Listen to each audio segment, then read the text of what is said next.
जय राम जय राम जय जय राम सिया राम जय जय सिया राम।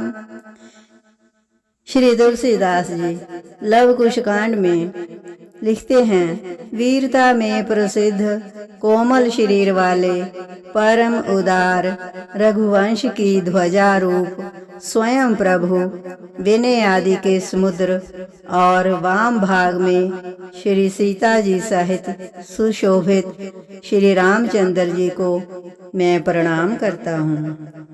जिनकी प्रफुल्लित देह और नील कमल के समान सुंदर नेत्र हैं, चंद्रमा जिनके मुखार बिंद की कांति से द्वेष मानता है, जिनके कोमल अंगों की छवि शीर्ष के पुष्प के समान है तथा जो अशिव मेघ करने में श्रेष्ठ हैं, ऐसे रामचंद्र को मैं नमस्कार करता हूँ।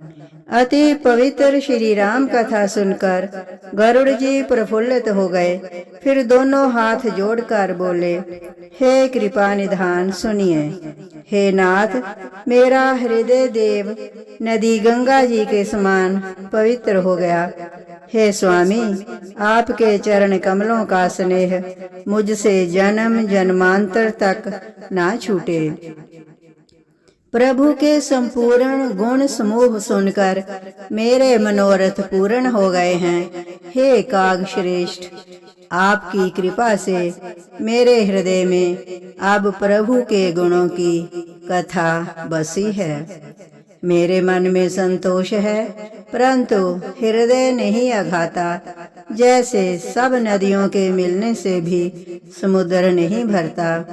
पशु पक्षी स्थावर जंगम और चर अचर जीव जिनका वर्णन नहीं हो सकता, जो मनुष्य सुख धाम अयोध्या में वास करते थे, उनको श्री राम जी सादर साथ लेकर अयोध्या को छोड़कर सदेह स्वर्ग लोक को गए। सो हे नाथ, ये मुझे बड़ा भारी संदेह है। हे नाथ, मैं आपको पिता के समान जानकर ढिठाई करके कहता हूँ कि अब आप मुझे ये पवित्र कथा सुनाइए, जैसे कि कृपालु पृथ्वीपति श्री राम जी ने अश्व मेघ यज्ञ किया। ऐसा कहकर गरुड़ जी का कंठ गदगद और शरीर पुलकित हो गया। ये सुनकर धैर्यवान कागभुशुंडी जी खुश होकर बोले, हे गरुड़ जी, श्री राम जी की कृपा से आपके हृदय में संशय शोक मोह भ्रम कुछ भी नहीं है। आप बारंबार धन्य हैं। आपने मेरे ऊपर बड़ी कृपा की।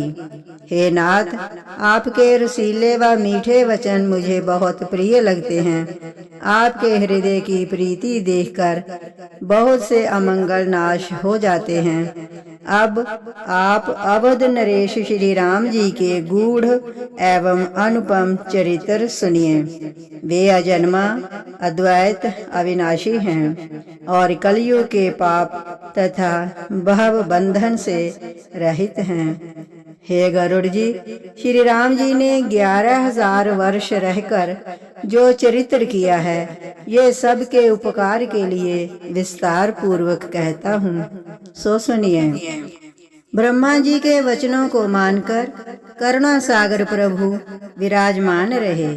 युगल जोड़ी की शोभा देखकर करोड़ों कामदेव लज्जित होते हैं। श्री राम जी एक समय छोटे भाई मंत्री प्रजा आदि को बुलाकर बड़े आदर से गुरु जी के घर आए। मगर मास में सूर्य पर्व जानकर सब ने गुरु जी से विदा मांगकर चरणों में सिर झुकाया। काशी क्षेत्र को धार्मिक जानकर सब अनेक सवारियां सजाकर चले। चतुरंगनी सेना साथ में लेकर श्री रघुनाथ ने गमन किया। बीच में ठहर कर काशी आए और सब ने पुरी को प्रणाम किया। आकर गंगा जी को प्रणाम किया और बहुत सुख पाकर प्रसन्न हुए। कृपा के समुद्र सुख की राशि प्रभु ने ब्राह्मणों, दंडियों, यतियों और सन्यासियों का पूजन किया और इतना दान दिया जिसका उल्लेख नहीं हो सकता, जिसे देखकर धनपति कुबेर और देवराज इंद्र भी लज्जित हो गए। इस प्रकार प्रभु ने वहां बहुत दिन रहकर मुनियों को सुखी किया। फिर करुणा सागर प्रभु प्रसन्न हो अपने नगर में आए। अयोध्या में नित्य नए आनंद होते हैं और महाराज नित्य दान देते हैं। हे पक्षीराज, लोग जहाँ तहाँ वेद पुराण सुनते हैं, कोई दूसरा धर्म नहीं जानते। लोग प्रभु की कृपा देखकर बड़े ही प्रसन्न हैं। फिर उदार श्री राम जी ऐसा विचार कर सोच के वश हो गए कि मुझे यहाँ केवल 100 वर्ष ही रहना है, अतः एक अश्वमेघ यज्ञ करूं, जिसे गाकर संसारी मनुष्य भव सागर से तर जाएं। फिर तुरंत अपने धाम को जाऊं और ब्रह्मा जी के वचन में कोई चूक ना करूं। प्रातःकाल ही सुप्रेम गुरु जी के घर जाकर उनकी आज्ञा से नीति सहित सुंदर यज्ञ करूंगा।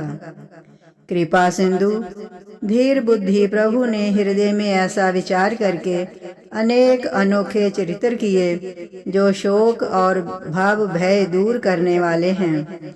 राम राज्य के होने से पृथ्वी का सब पाप दूर हो गया। मुनि जन प्रीति और प्रेम के साथ निर्जन वन में निर्भय हो विचरने लगे। हे पक्षीराज, पृथ्वी और वन शोभायमान थे। पशु और पक्षी एक साथ विहार करते थे। राम राज्य में बैर तो सुनाई भी नहीं देता था, सब प्रेम से रहते थे। अनेक ग्रंथ व स्मृतियों के समुदाय भी श्री राम जी की प्रभुता नहीं गा सकते। सरस्वती, ब्रह्मा, महादेव और करोड़ों शेषनाग तथा संसार में जहाँ तक कवि व पंडित हैं, वे सब मिलकर भी राम राज्य के गुण वर्णन नहीं कर सकते।